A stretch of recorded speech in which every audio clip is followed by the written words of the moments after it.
On to blue now. Back to the cheap stuff. Back to commons. Cryo Shatter is up first with this big ol' scary alien booping another big ol' scary alien. Single blue mana for an aura. The enchanted creature gets -5, -0. And when the enchanted creature becomes tapped or is dealt damage, destroy it. Okay, like another one of these very cheap blue aura removal spells that doesn't remove abilities, but kind of does almost everything else you would want. Pretty similar to Unable to Scream in that, like, they get one final block out of the creature, basically. Yeah. Doesn't remove abilities, but still looks pretty good to me. Yep, they can station once if they'd like. Yeah, you can, like, I don't know, some spots I'm sure you're gonna be like, put this on a really big thing and then shock it, right? Like to kill a 6/6 big green thing or something like that. Or tap it. Or And if they yeah. do station, I mean, it's 5 less power to station. Yeah. Oh, yeah. Absolutely. Sorry. Yeah, I was saying station, but that's very much not going to happen very often. Yeah. No, I think a pretty good blue removal spell. What would we grade it? You went into the B range for this at a B-. I was did. at C+. Yeah. I mean, I could see my coming down a little bit, but I went optimistic on this one. I think it's pretty good. Ilvoy Galeblade is a single blue mana 1/1 flying flash creature. Has the ability to sack it, draw a card. Kind of an interesting little card. It's not obvious where you're supposed to play this, but like it's never terrible. You can always cash it in. You can block sack. Your aggressive decks are totally fine playing like a 1-mana 1/1 flyer with some utility. I guess maybe if I'm to guess, the intended spot is like the double spell deck because it's like cheap and keeps the gas flowing. Yeah, that's what I was going to say too. Yeah. It's cool though. No, agree with you. Solid card. We both gave it a C. Yeah. Cryogen Relic is 1 blue for an artifact. When it enters or leaves, you draw a card, and you can pay 1 blue, sack it, put a stun counter on up to 1 target tapped creature. Huh. So sacrificey stuff. It's good for that. Just like Ichor Wellspring for those folks who played that card. Same thing but blue. And then if you just have to pay the full 4 mana and maybe you tap something down, like that's not so bad either. Well, it doesn't actually tap the thing. This is true. Yeah. It only puts a stun counter on. Yeah.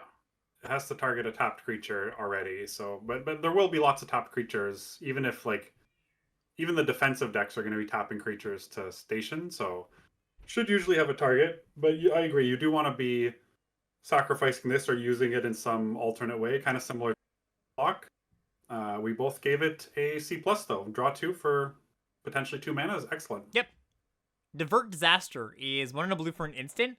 Counter target spell unless this controller pays 2. If they do, you make a lander token.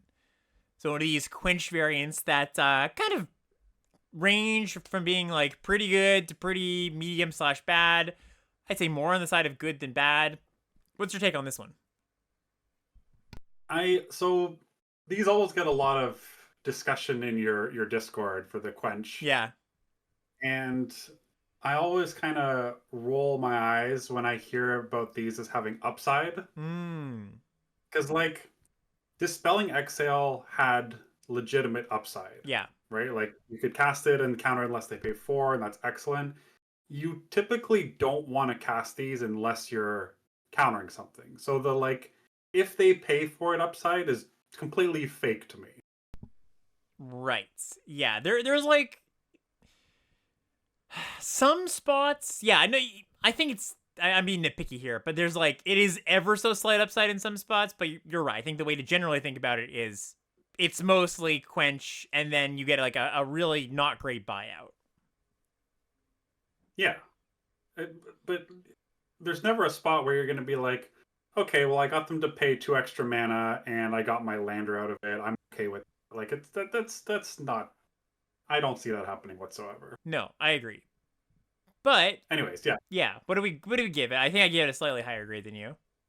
Yeah, you gave it a C. I gave it a C-. Like if people are going to be casting 8 drops in this set, it's probably going to remain relevant into the fairly late game. But if games do last forever, like eventually this is going to do nothing. Right, yeah, it's kind of funny. It kind of swings back around. You think like, oh, they're casting expensive things, great. But it's like, oh, well, they're casting expensive things on turn 14. It's not going to matter, really. Next up And is... then they sniff this Oh, sorry, out. yeah, sorry. Go ahead, go ahead. Well, sorry, I keep interrupting No, you. it's okay. But if someone sniffs this out, it's like in a slower set, it's easier to play around this. Yeah. Yeah, no, that's a great point, too. It's also funny, I think, not to linger on this card too long, but this is also a card that gets worse as you play against, higher ranks, better players, better competition, whatever it is. I remember, I was kind of talking about them, how, like, they're pretty solid cards. I know LSV has gone on the record, at least on Twitter, saying, like, he doesn't really like these cards very much because he always feels like he can sniff them out. I think if you're LSV, this card is gonna be pretty bad against you because a very, very good player is gonna be able to sniff it out a little more often. Against your average, platinum, diamond, gold player, I think it's gonna be a little more effective, but yeah, point stands. Next up is Ilvoy Light Jammer. 1 and a blue for a equipment. It's got flash. It auto equips when it comes in, and that creature gains hexproof until end of turn. The equipped creature gets +1/+2, and the equip cost is 3. Could this be a Cyber Cryptomancer type of overperformer? Interesting. I had not thought of that. But I think you could be right. I don't know. The thing with Cyber Cryptomancer was that made a body you could jump with in some spots. I think it's probably not as good as that card, but I hadn't thought of that comparison. No, it's nowhere near. Like, there was you could do so many cool things with Cryptomancer that are not applicable here, but it does seem like protection is pretty much... I mean, we talked about this on the white card and I was downplaying. I do agree that protection cards will be good here because there's always going to be removal spells being pointed at things left, right, and center. And then the fact that this leaves something around that's potentially got some value and it's an artifact, I'm potentially optimistic on this. I gave it a C, which was a little higher than you. You gave it a C-. Yeah, I think the card's fine. Like, I definitely foresee myself playing it. I just don't think it's going to be, almost never cut from a blue deck or anything like that. Ilvoy Operative up next. 1 and a blue for a 2/1. Whenever you cast your second spell each turn, this thing gets a +1/+1 counter. So, grow slow, kind of whatever. Yeah, just whatever. Yeah, I don't think this is Sahagan regen. So No. Hey, yeah, this got unblockable on your second spell. Hell yeah, but nope. Yeah, D+ from both of us. Nekin Shieldmate is a 1 and a blue 3/2 defender. It's an artifact creature. And if an artifact entered, it loses defender. Sorry, this turn. It's like a once per turn kind of thing. It regains defender after. It's a 3/2, which is really awkward. Like, the idea is like, oh, your 3/3 can attack, past their 2/2s, but this thing still just trades. Yeah, with the enchantment one with Eerie was a 3/3. Mm-hmm. I don't get... Yeah, it would have been really nice. Honestly, I would have taken a 1 just for, like, stationing things. Yeah, stationing things is kind of cool. But 3/2, not excited about it. We both gave it a D+. Yep. Mental Modulation is 1 and a blue for an instant. Costs 1 less if you cast it on your turn. Tap target artifact or creature, and you draw a card. So this is, very, I think, double spell minded with this one.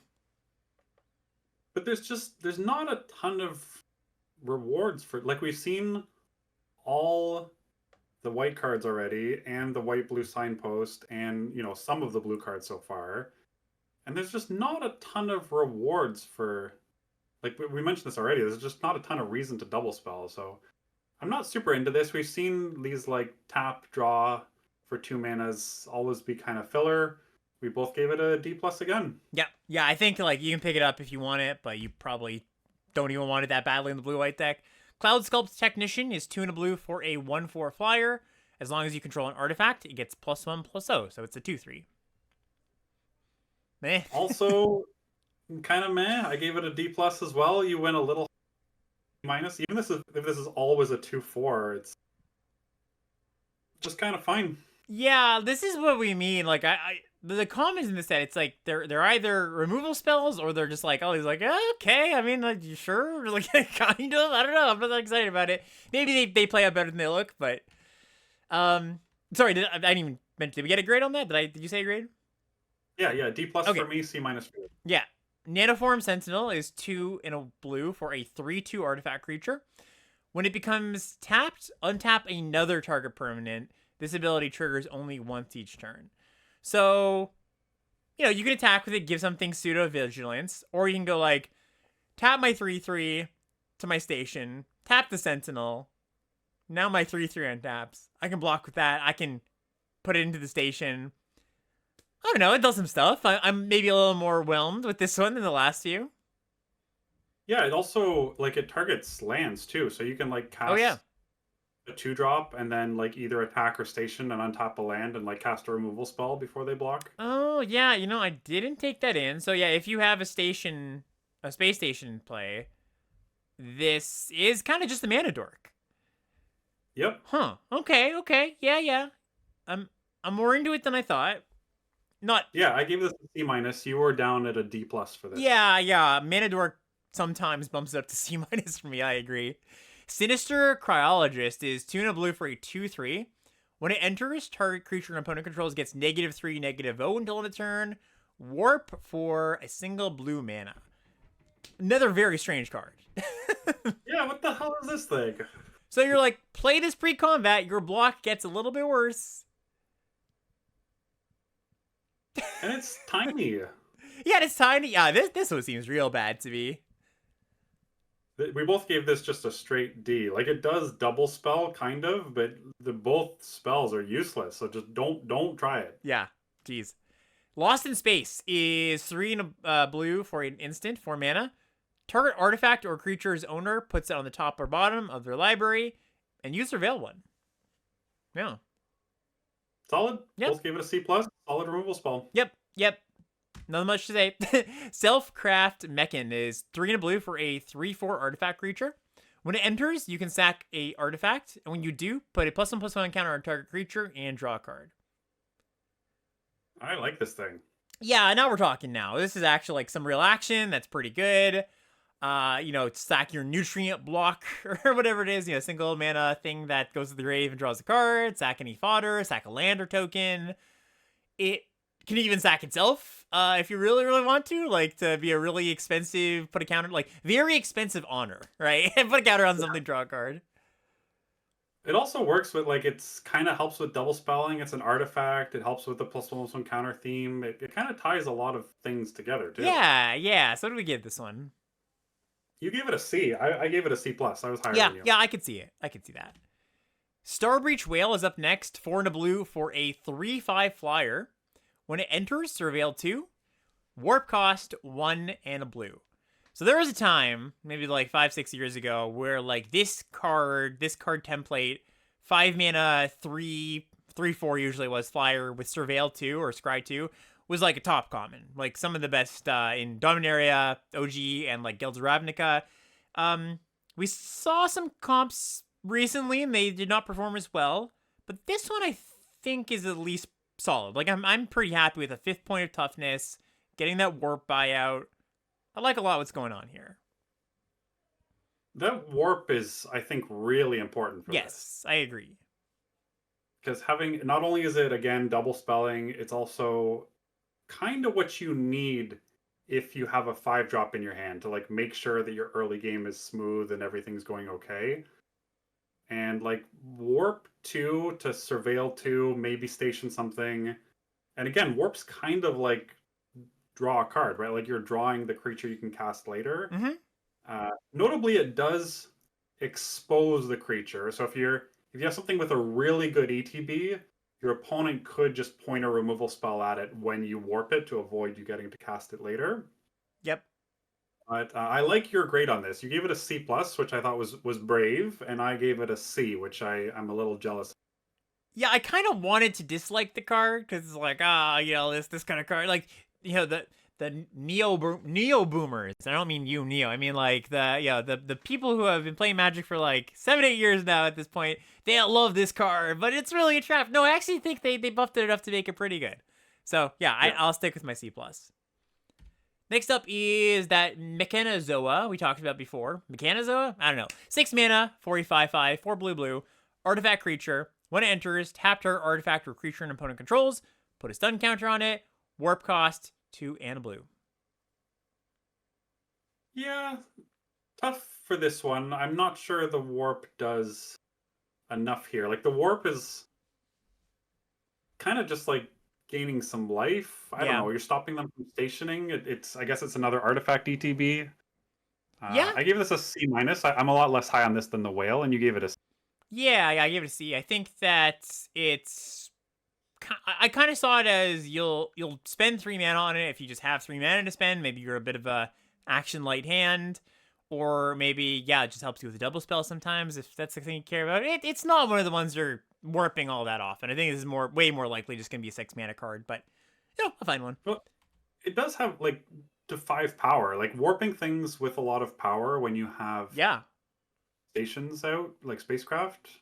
That's something. Yeah, it's not nothing. Yeah. Yeah, I think there's gonna be spots where you feel like actively good about warping it out, right? Which is like kind of important. Where sometimes you're like, okay, these warp costs, I'll do it sometimes if I have the spare mana lying around. But yeah, when you like tap down a creature, get to station something, or tap down a creature, trigger an artifact thing, I don't know. I think you're gonna be happy sometimes.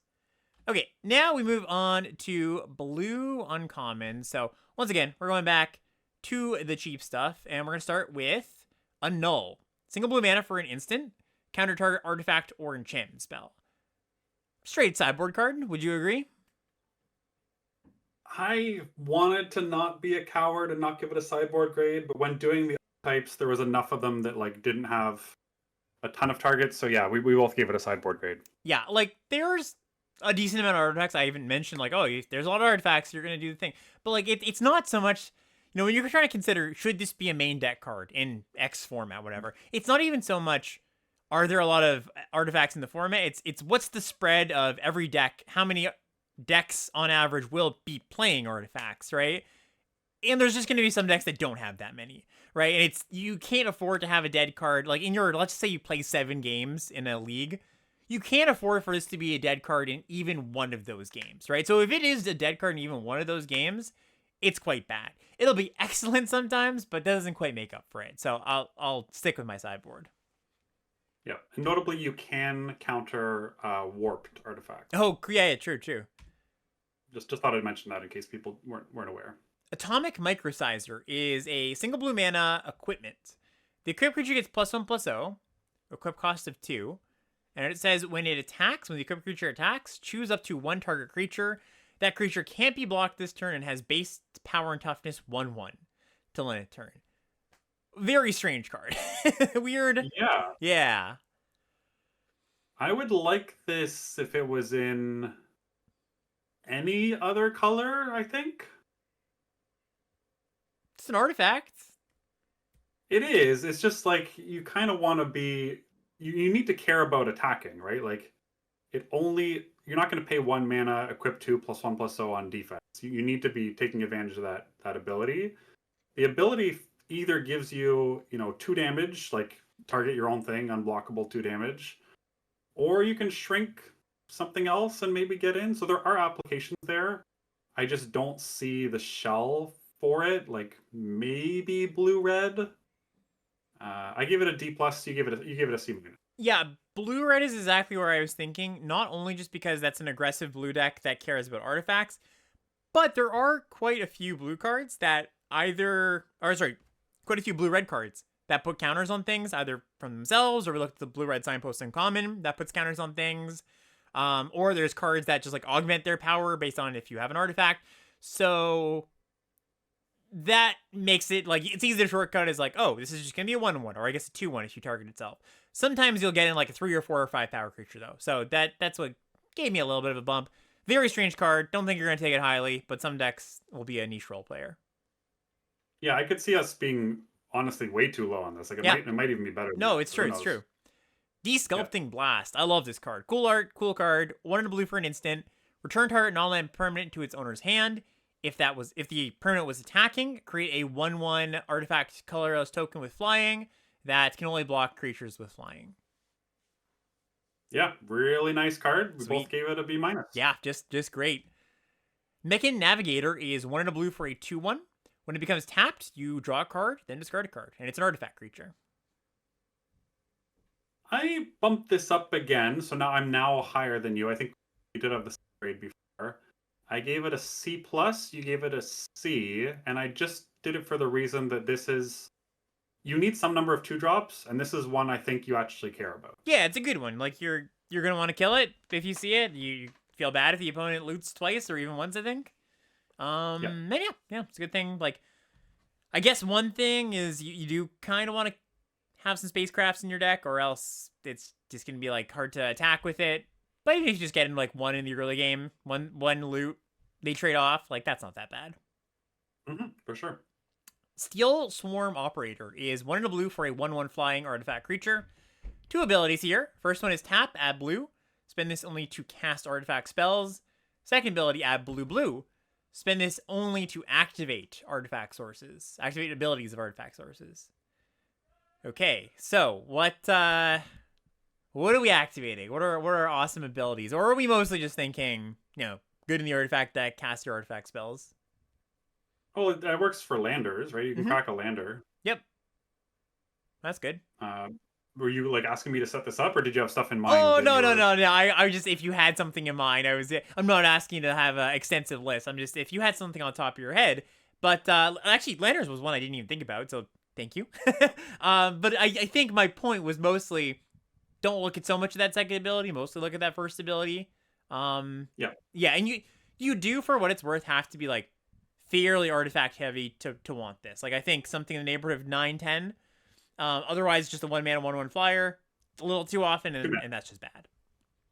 Yeah, 2-mana 1/1 flyer even. Sorry, yeah, I said it wrong. Grades though. We both gave it a C. Yep, solid. Needs the right deck.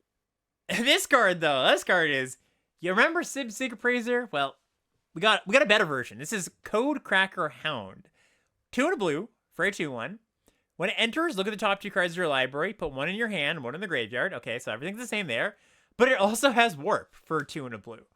So if this isn't your opening hand, I know a lot of the time you're just going to play it on 3. You hit your lands, find your spells, whatever. But if you draw this later, this is so good, right? It's like a 2/1 that looks at the top 2 and takes 1 twice. Man, this card's nutty good. Alex, I am never not warping this. I will die on that. I know, yeah. It's so, you gotta be strong, Mark. Sometimes you just gotta cast it on turn 3. No, I'm not giving up the value. I'll die before that happens. Very cool, by the way, for anybody like who pays attention to like lore. I actually don't know lore implications, but the robot that this dog is ripping apart is the robot from Aether Drift, the 0/4 flyer that gets +1 for each artifact you control. It's the exact same robot. Very weird, but I thought it was kind of cute. Playability wise though, yeah, what I think for me this gets into the A range. But yeah, I don't know. I could be a little high. Close. Yeah, I was so close. I probably should have. Yeah, I gave it a B+, but you gave it an A-. I think probably an A. Yeah, Guide Light Synergist. Thank you, chat, for people pointing out the Robo in the background. Yeah, great card though. One of the best uncommons in the set. Ilvoy Infiltrator up next. 2 in a blue for a 1/3. Can't be blocked as long as you've cast 2 or more spells. As soon as I saw this stat line and mana cost and that first line of text, I knew where this was going. The second line of text says, when this creature deals combat damage to a player, you draw a card. So these tend to range from, like these 3-mana 1/3s that when they hit, draw a card, tend to range from meh to bad. I think this one might be a little bit better than normal, just because like the requirement is pretty doable most turns, I would say. But yeah, I don't know. I'm not super high on it still. Still very understated.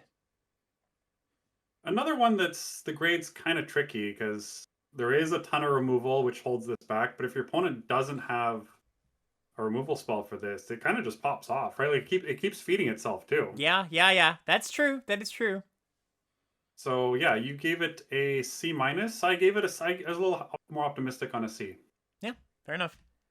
Unravel is 1 blue for an instant. Counter target spell. If the amount of mana spent to cast that spell was less than its mana value, you draw a card. And Mark, where might you cast a spell that is less than its mana value? What mechanic has that in this set? Well, the obvious one is Warp, but there are some other cards too that this could hit. There are, yeah. Especially in blue, like there's some cost reduction things that I think We haven't seen any of them yet. Are they all at uncommon? I believe so. Yeah, at least Yeah, one of we them might, I'm we might thinking be of. about to come in. There's at least two of them that I think we're about to see. So really, really nice if you can hit a warp card. But cancel still probably gonna be fine in a set like this where people are casting 6, 7, and 8 drops. Yeah, that was my thought too. Like, I think cancel's just gonna be pretty good in this set, and then like it's like so good. It would be if this was drew a card, it would be like very constructed, playable. He's playing a lot of formats, and sometimes it's gonna be that. Sometimes you're gonna draw a card. So, what do we give it? You gave it a C plus, which I probably should have joined you at. I gave it a. Yeah, gave it a C. Cool. Ulthros Scion Assist, or Uthros. I think I've been putting an all in there. I think in Ultros. Uthros. Probably that's what it is. Uthros Scion. What is it? Scion Assist. Scion Assist. That's it. Okay. We got it. We got there. 2 and a blue for a 2/4. The second spell you cast each turn costs 2 less to cast. That's a big discount. But do we care? I don't know. I think so. I think we just so talked too. about the Yeah. discounted card. I think this 2 is a lot, and this is. It's not like that bad OTJ card that just gave you mana for your second. Like there's some second spell stuff where didn't really like you can just cast this and immediately cast your next card for like you get the discount immediately. Warping counts too as casting a spell. By the way, people in chat are asking. So yeah, you can warp in something for super cheap and then kind of make some mana. Plays well with card draw. That's one thing to think about, right? Because often you cast your card draw spell and you're like, I got 1 or 2 mana left over. Can't often cast something in that turn, but this helps you do that. Yeah, I'm optimistic. I think this card reads like it could be kind of dorky, but I think with enough warp, enough card draw, blue has those things that yeah, I'm kind of into it. Yeah, we're both just optimistic enough to nudge this into the C range at C- each. Yeah. Scour for Scrap is 2 in a blue. Sorry, 3 in a blue for an instant. 2 modes. Choose one or both. Search your library for an artifact. Put it into your hand. Or to return target artifact card from your graveyard to your hand. Could be very good. This is like definitely like build around synergy. Not exactly build around, but like as with any tutor, the thing you're going to get, the better the thing is, the better this card gets. Well, it's not just quality; it's also quantity, right? Because you really want to hit both. So you need something to have traded off or to have gone to the graveyard pretty early. But I don't think it's that hard to do. I'm a believer in this. Yeah, I am too, to some degree. Maybe my grade doesn't quite reflect that as much as I think it maybe should, but I think this is a card that needs a pretty specific home. Like, quantity and quality is a high bar, in my opinion. Like, it's not something that's going to happen every blue draft, every, I don't know, 50% of your blue drafts even. I think in like 30% of your blue drafts, maybe even less, you'll want to play this card. Yeah, so I guess for that reason you gave it a C. I do agree that it's not played in every blue deck, but just for the power it provides, I did bump it up to a C+. Yeah, chat brings up a good point that there is the common draw spell, the artifact that sacks itself. So that's like a pretty nice thing to get back consistently. And the nutrient block too. Oh, the nutrient block. Yeah, nutrient block. Tractor Beam up next. 2 blue for an aura. Enchant creature or spacecraft. When it enters, you tap enchanted permanent. You control the enchanted permanent, but it doesn't untap during its controller's untap step. So it's a mind control that you want to steal something with a good passive ability, or you want to like find some way to untap it. Maybe it starts blocking. You can sacrifice it, maybe, right? Gives you a little bit of gives you a piece of cardboard to sacrifice. Kind of a cool card. What do you think?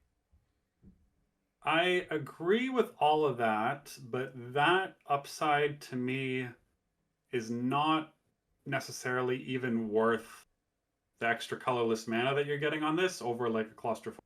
Right. That's the comparison. Like Stuck in Summoner Sanctum or whatever.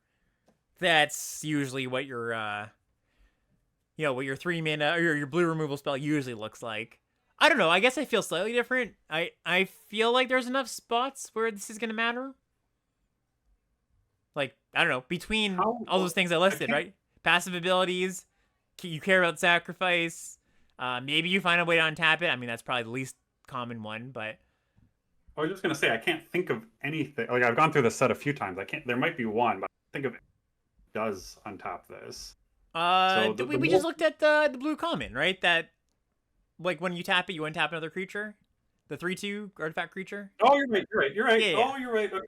Okay. No, good call. Good call. That's kind of sweet. Okay. Mark's in.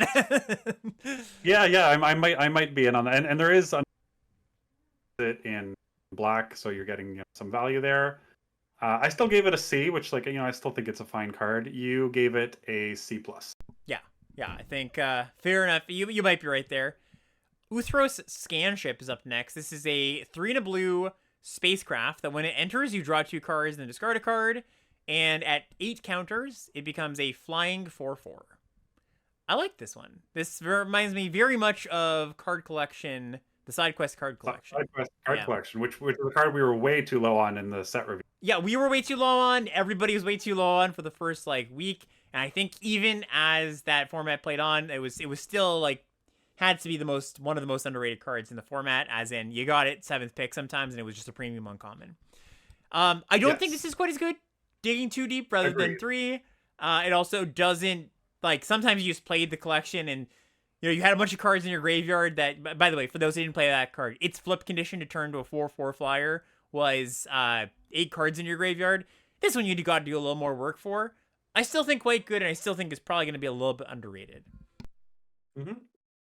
We both gave this a C plus. Yep, very nice. Cerebral Download is 4 and a blue for an instant. Surveil X, where X is the number of artifacts you control. Then you draw 3 cards. So yeah, we were talking about card draw maybe being very good in this set.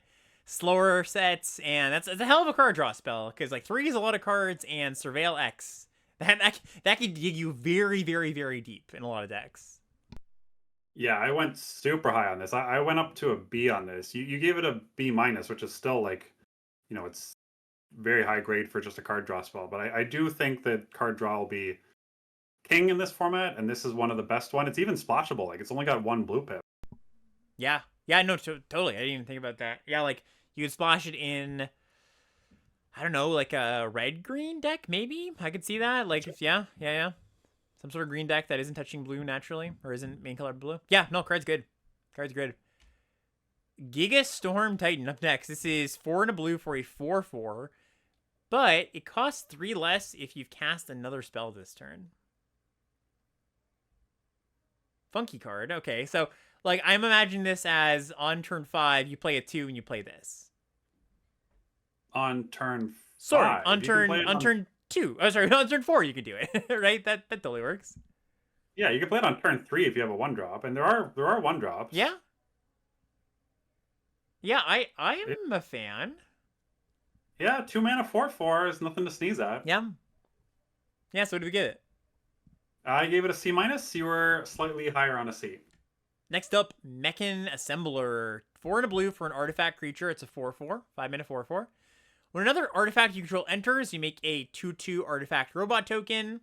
This ability triggers only once each turn. So again, they're saying, all right, shield's down. You're paying a lot for a 4/4, but if you can untap and cast artifact spells, I don't know. I don't even know how good of a payoff this is. It's definitely something. I'm happy about it, but I don't know if this juice is worth the squeeze.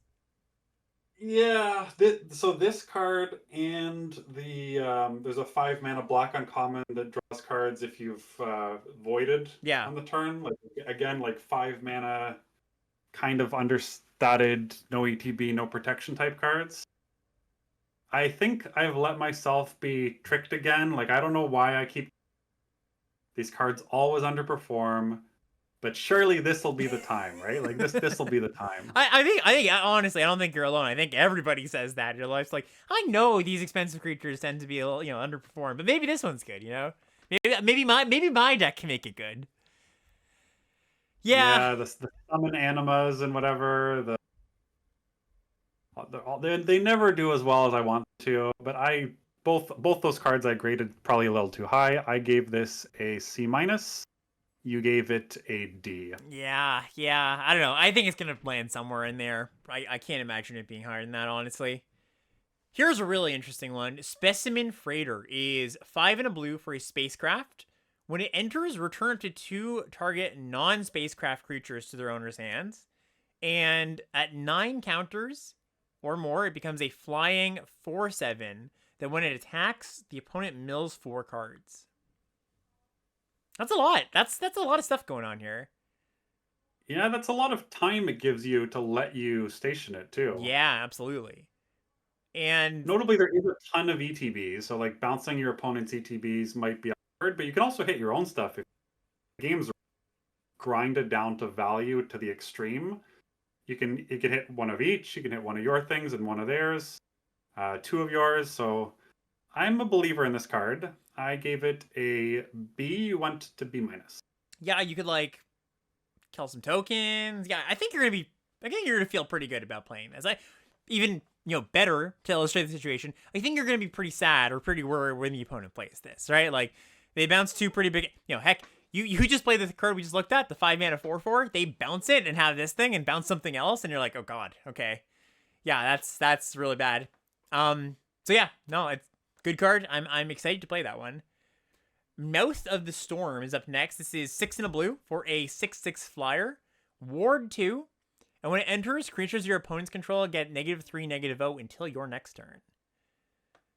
Yeah, this is huge. Gigantic. I mentioned there are enough big things at common and uncommon for the green-blue ramp deck, and this is a good thing to ramp into. Hard to kill. I like it. Yeah, it's kind of like the Ravenous Lindworm type card because it's yeah. It's gaining you a lot of life and deterring attacks till your next turn. It's stopping your opponent from stationing effectively, and ward on a 6/6 flyer. Like we might even be too low on this. We both gave it a C plus, but this is a heck of a punch for a 7-drop. Yeah, it's interesting. Something I noticed. This might be a conscious design choice, but there's a lot of 6, 7, 8 mana cards in this set that are single pipped.